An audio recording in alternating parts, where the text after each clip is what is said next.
On high alert but in protective posture, Israeli forces near Lebanon have been pulled back from their border positions in recent days as they wait for a promised strike by Hezbollah in response to recent Israeli attacks.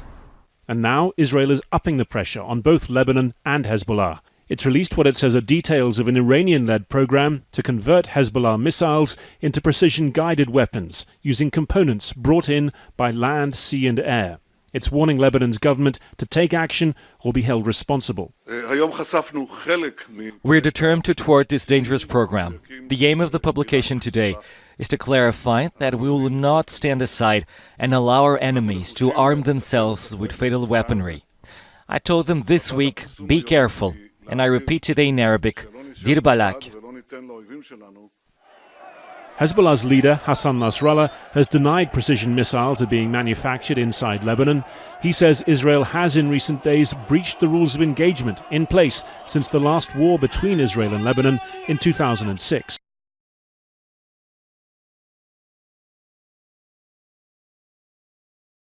Also a mad dash this morning to fill up on gas and stockpile on necessities in Florida, and that is leaving store shelves and gas pumps in that state empty. The Florida Highway Patrol is now being used to escort fuel trucks to areas that need it. Hey, Dan, good morning. Listen, finding a gas station with gas and without lines, well, that's just a needle in a haystack. And this morning, we are learning that more and more gas stations are just out of gas.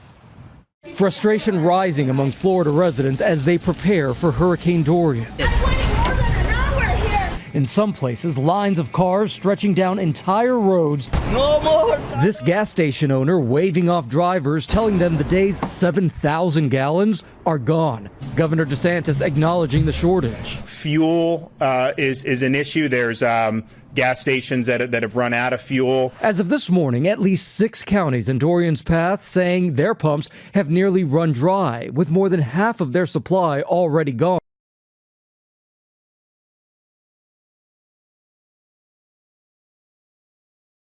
Well, to India now, where at least a dozen people have been killed in a series of explosions at a chemical factory in the western state of Maharashtra. Up to 50 people were injured. Video footage from the incident showed thick black smoke billowing out of the facility. Given the intensity of the blast and the fire that followed it, officials fear the death toll may rise.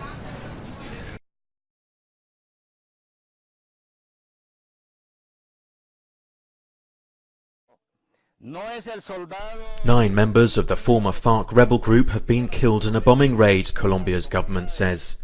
It comes after 2 former FARC commanders announced in a YouTube video that they were going to take up arms again.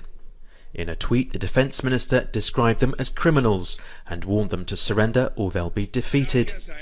Colombia's president announced that the head of the new rebel group had been killed.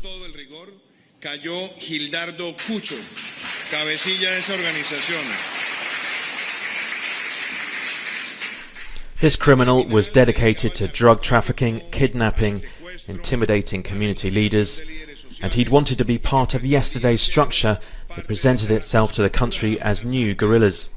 It's not, it's a gang of narco-terrorists. Some FARC fighters refused to demobilize under the peace deal that ended decades of conflict, whilst others have recently gone back to fighting the government.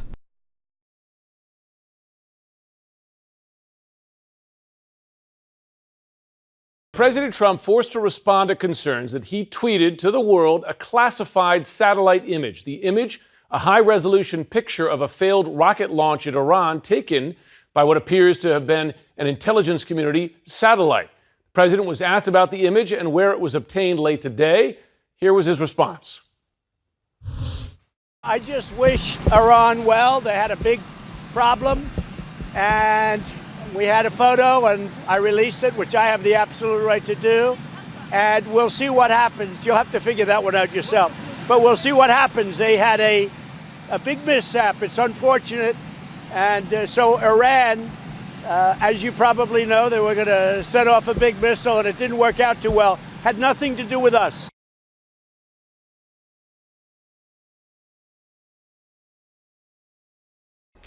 The president of Brazil, Jair Bolsonaro, has banned setting fires to clear land for 60 days in response to the massive increase in the number of fires in the Amazon rainforest.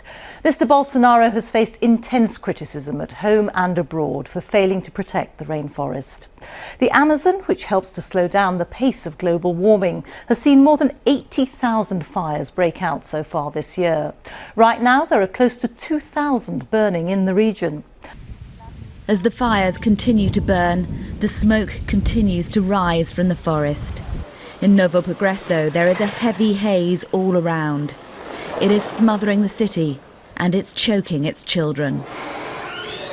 Carla Tay Silva's 2-year-old daughter, Leish, has pneumonia. She's convinced she contracted it because of the smoke. She says if she doesn't get the right treatment, she could die.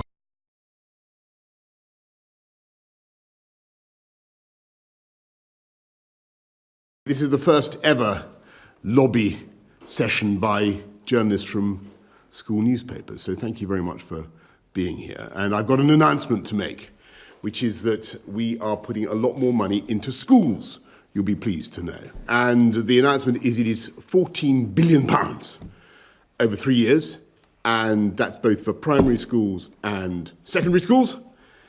And the objective is to make sure that all schools in our wonderful country get more money, but particularly the schools that have fallen furthest behind in their funding will be lifted up the fastest. So everybody will get more, but particularly the schools that need it most. So that's the announcement today.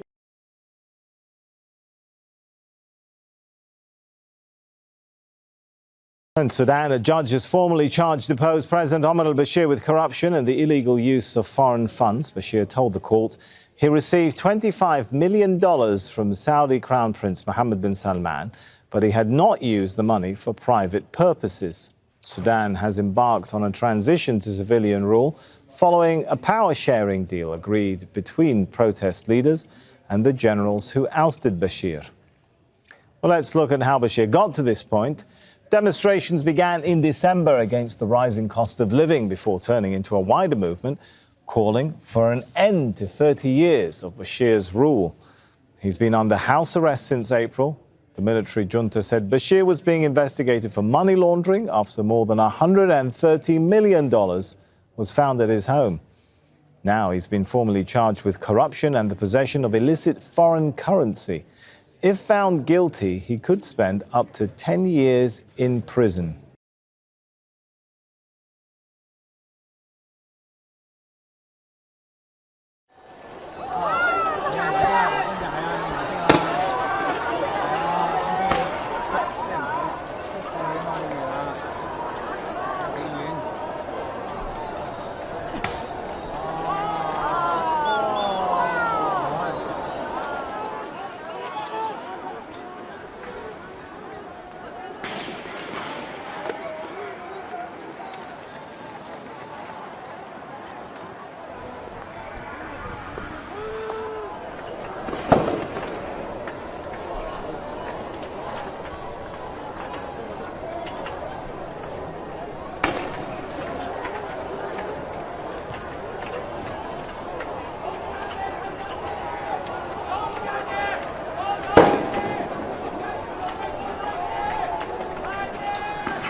So it all started as a joke, a Facebook post calling on people to storm Area 51. This is the military installation made famous by alien enthusiasts and conspiracy theorists that has now led to real questions like how many people are actually going to show up in the Nevada desert next month?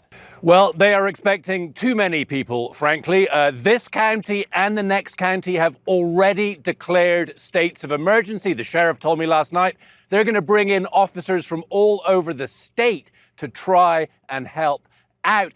Just to give you an idea how remote we are, nearest gas station, nearly 50 miles that way, nearest hospital, nearly 100 miles kind of that way. But depending on who you talk to, this is either the middle of absolute nowhere or the most important place on our planet.